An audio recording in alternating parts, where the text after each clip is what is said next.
Narcissistic mom abandoned me as a teen for her BF who later left her. Now she wants to get back in contact because she's lonely and mad because I'm keeping her far away from my fam. I, 25F, haven't been in touch with my mom for the last 5 years because she kicked me out when I was 20 to accommodate her new boyfriend. My mom's ex-boyfriend at the time, let's call him Rick, was a total gold digger and he didn't even hide it. My mom had been going out with Rick for about 3 months before she brought him home, and like the idiot that she is, she didn't even bother telling him that she had a daughter before bringing him home. My mom is 50 now, and at the time, she had been nearly 45 but told everybody that she was not a day older than 40. It was a blatant lie, but she hid it well with fillers and Botox. I don't know exactly how old Rick was. He must have been in his early 30s or mid-30s, but not older than that. And he was a moderately attractive guy, but my mom is also pretty attractive for her age. So at first, I thought that they were a perfect match, but it was only until he opened his mouth and started talking about how great it was that my mom had so much money of her own. He said that he liked the fact that she was a strong, independent, rich woman, and that's what made him want to be with her.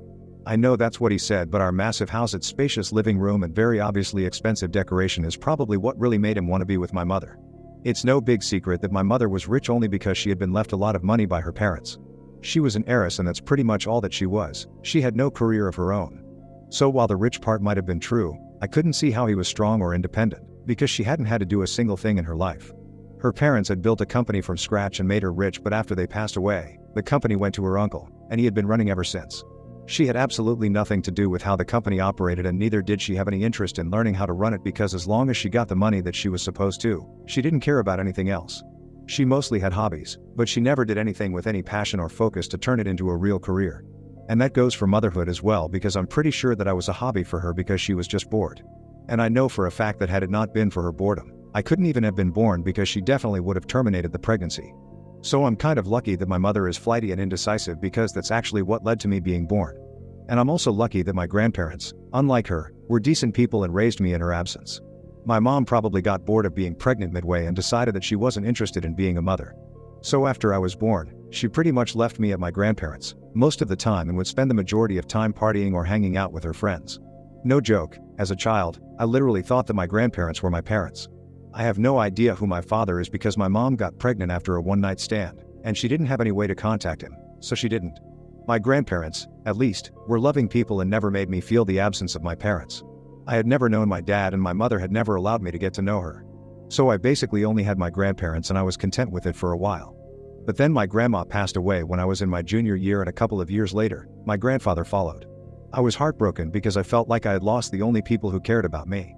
But thankfully, I still had my uncle, and he did look out for me. Granted, he and I were never as close as I was to my grandparents, and we didn't even talk often, but he told me that he would be there for me, and he really lived up to it.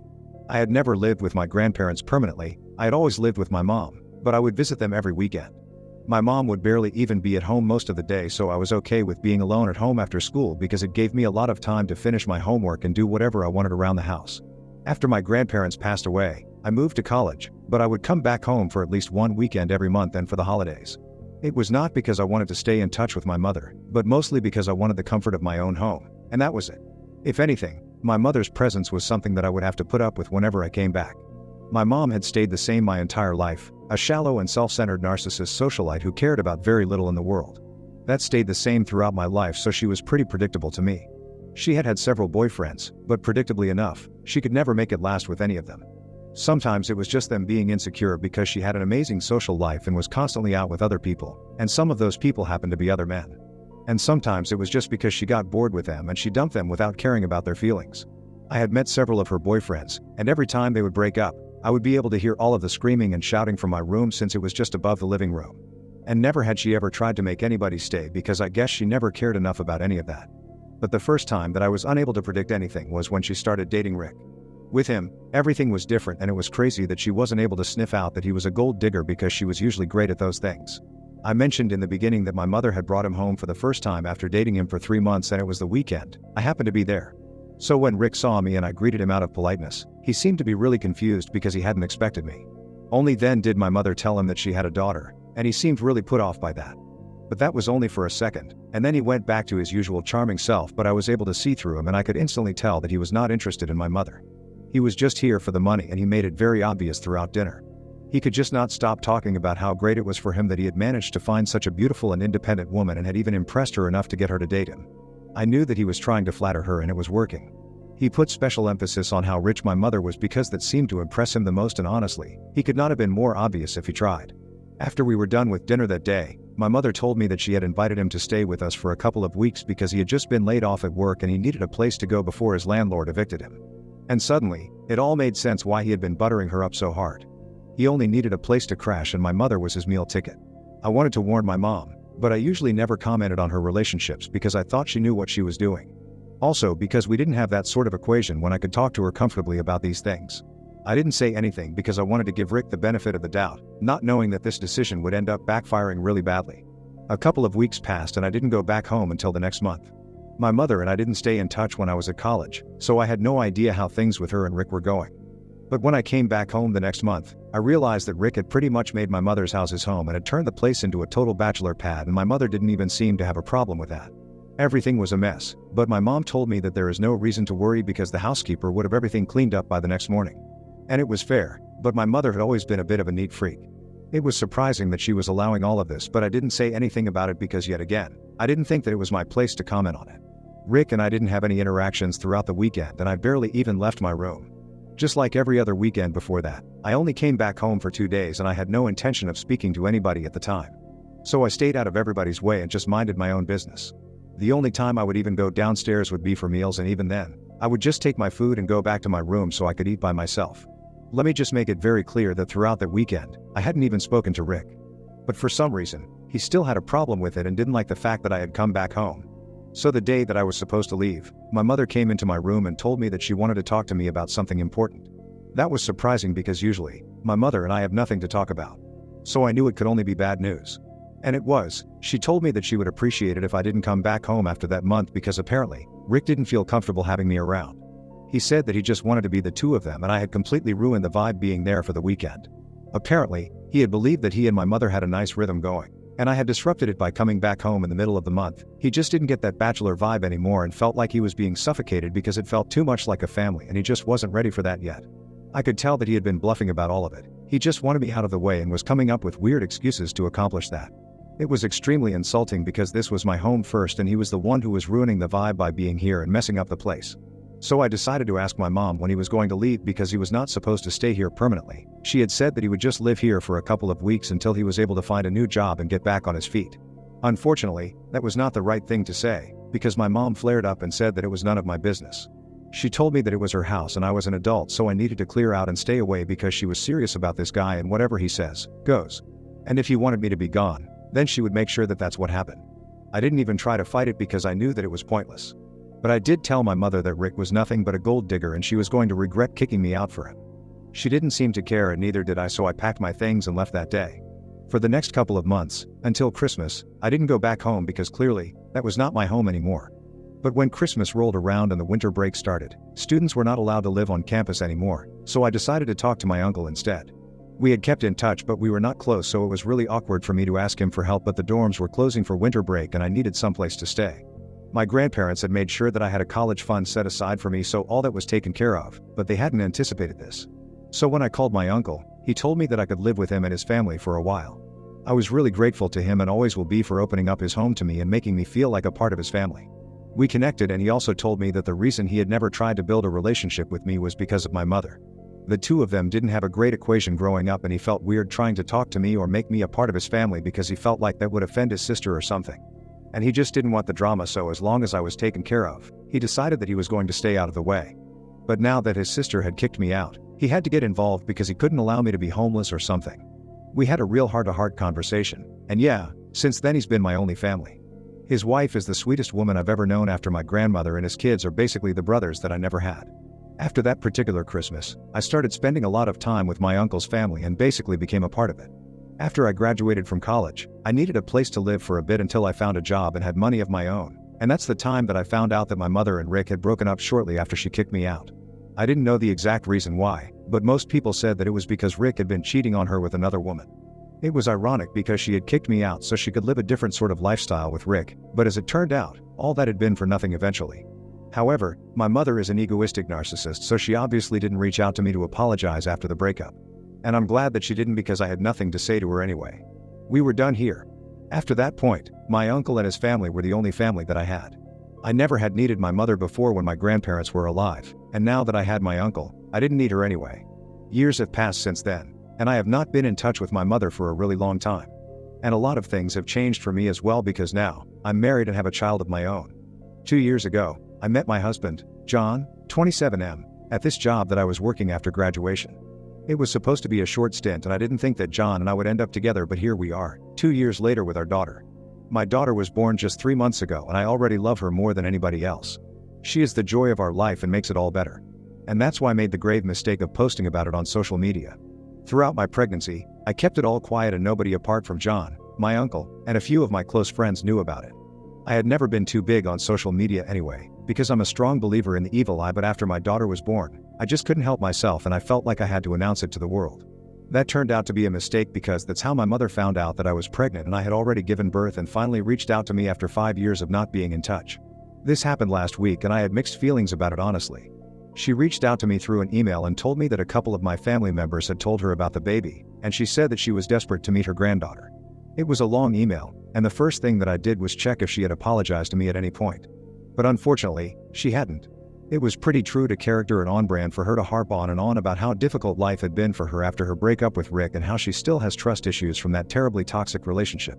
She talked about how lonely life had become for her, because now, everybody that she used to be friends with earlier had families of their own, and even if they didn't have a family, they had other hobbies and work to keep them busy, but that's not how she had lived her life and it was difficult for her to get used to this age.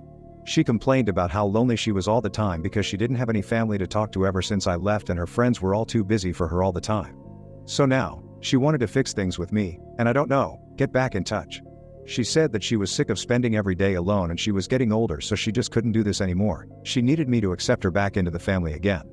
That email, while it was sad, did nothing to melt me because I had decided that she was not going to be my mother a really long time ago. Pretty much the day that she kicked me out for her boyfriend. And yes, it was upsetting that she was sad and lonely now, but I didn't owe it to her to make her feel like she was part of a family again. She had had her entire life, 25 years, to make me feel like I was a part of her family and I was really her daughter, but she didn't do it. She was always too busy with her own life and now, I'm busy with mine. She never treated me like her daughter, so now I'm not obligated to treat her like my mother. It's as simple as that, and that email was infuriating. Not even once did she think it was necessary for her to apologize for what she did. It was ridiculous that she had written one whole page about how she was suffering, but she hadn't even spared a thought about how difficult it must have been for me to have a mother who didn't care about me. Yes, I was lucky that I had grandparents who loved me and an uncle who was looking out for me, but that doesn't replace my mother's love. For years, as a child, I used to wonder why I was not good enough for my mom, and I tried everything to win her over. I didn't give up until I was in middle school and I finally realized that it was not a problem, it was a she problem. But the years before that, I would never get them back and I would never stop wondering why she ever even had me if she wasn't interested in being my mother. There was no apology for any of that and I could still be okay with that, but she didn't even think it was necessary for her to apologize for what she did 5 years ago by kicking me out of her house. She knew that it would have been difficult for me because I wasn't very close to my uncle at the time and my grandparents were long gone, but she didn't seem to care about any of it. She only cared about her and Rick and their happiness. After reading that email, all the anger and frustration I had been allowing to build up inside of me just bubbled up to the surface, and I, instead of just ignoring the email, decided to respond to it. And let me just tell you guys, it was not a nice email that I wrote out to her. I called her all sorts of derogatory names, and I said that she was not even fit to be a part of society, let alone be a mother. I said that I would have rather preferred being an orphan than being born to somebody like her, who had no respect for herself or anybody else, and said that she had deserved Rick because just like her, he was also shallow and stupid and selfish. It was a pity that the two narcissists didn't end up together because they really should have. I said that I was never going to allow her to meet my family because we might be related by blood, but I had nothing to do with her and I wanted to keep it that way. I sent a very angry email without bothering to hold back. And of course, my mom was pretty shocked and upset because of it. Within a few hours of that email, I heard back from her and she said exactly what I had thought just a few minutes after sending that email. She said that if I was that mad at her, then I shouldn't have responded to her email at all instead of saying that horrible things to her. She told me that she knew she had made a lot of mistakes as a mother, but this was her trying to make the situation better between us by reaching out to me after so many years and trying to be a part of her granddaughter's life. But if I didn't want that, I could have just said so, instead of taking things so far and saying such horrible things to her. And honestly, I feel like a kind of jerk because of the things that I said, and it wasn't even as though I had used nice language in that email either. It had been a really nasty, curse-filled email, and I really regret sending it. I could tell from her response that she was very upset and angry, and I feel kind of bad because I know for a fact that she is really old and lonely now, and that email couldn't have been easy to receive. I feel like I owe her an apology, but at the same time, I don't want her to get the wrong idea. So Ida for sending my estranged mother a rude email after she reached out to me after my daughter was born but didn't apologize? Update 1. Hey, thank you so much guys for all the love that you guys have shown us. My daughter is doing great, thank you for asking.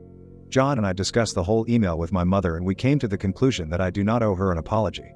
Maybe what I did was unnecessary, but it was not wrong. She had treated me like a stranger all my life and now suddenly, since she was old and lonely, she wanted to play happy family with me because she had nobody else to turn to. None of that was fair, and what's worse is that she didn't even think that she needed to apologize to me first for what she did. So now, she can sit and complain all that she wants, but it's not going to change the fact. She was a horrible mother, and I'm glad that I got rid of her. I don't think I would ever want to go back to being in touch with her because even when I did live with her, it felt like I was living with a stranger.